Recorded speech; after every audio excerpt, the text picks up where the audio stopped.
So I'm on my way to see the musical I wanted to see for so long, Hadestown. Not exactly sure which call, but I just rode city bike from my house all the way, did a lap around Central Park. So I'm sweaty.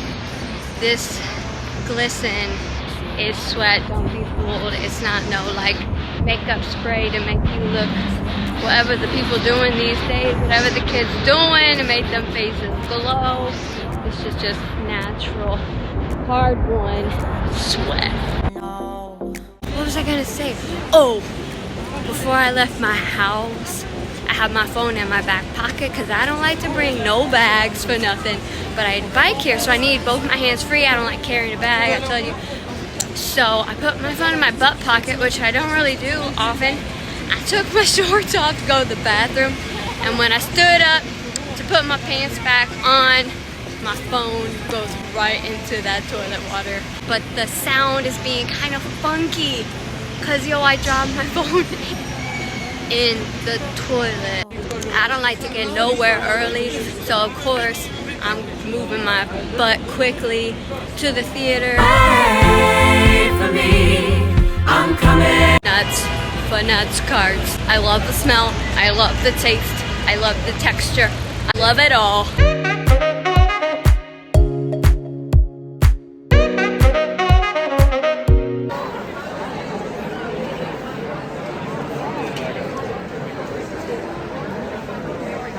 Way down, Hadestown, way down. So I definitely did not think H should be the last of the last rows, maybe like a P or Q, but here we are, back of the house. My intermission snack of choice for these king-size Twizzlers for $5 and this dark chocolate almond coconut kind bar that reminds me so much of my Meemaw's Hello Dollies. And hello Twizzler, yeah, that's me eating a Twizzler, which I did share with the people in my row because like I really only wanted one.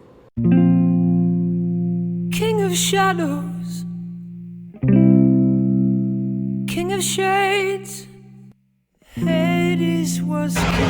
And I stopped by Times Square because you know that's what you do, and it was crazy. And then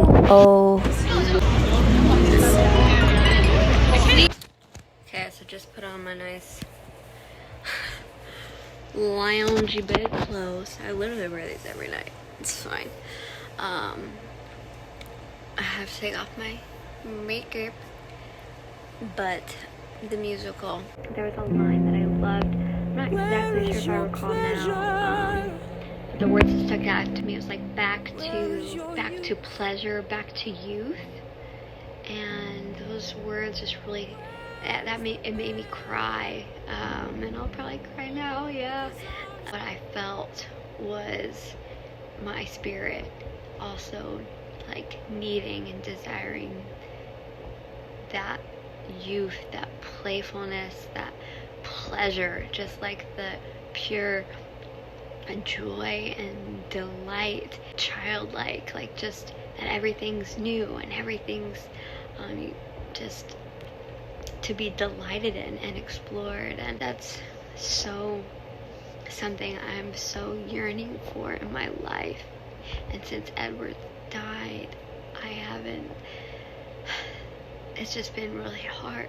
And with even just how much I'm writing and like how I spend my days is very intense and emotional and lonely. My spirit just wants to have fun again.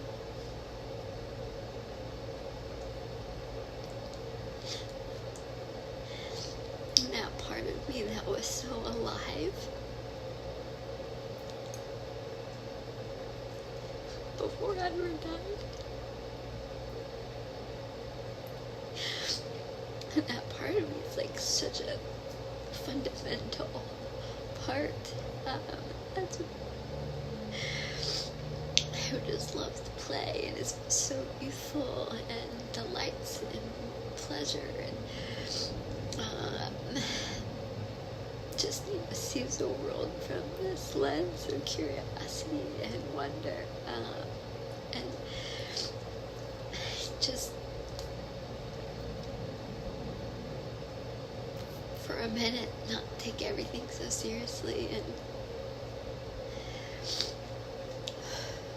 I've just been so sad and depressed, and life is so hard, and you know,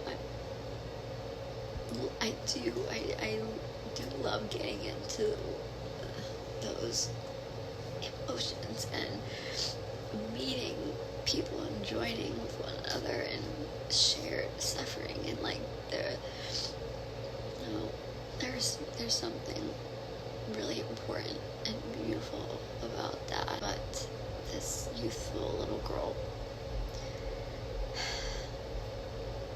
joyful playfulness that honestly I know was one of the things that Edward loved so much about me, and that I brought so much of that out in him. But she's been pretty dormant since he died, and that alone makes me emotional, and it's just, it's so different now. And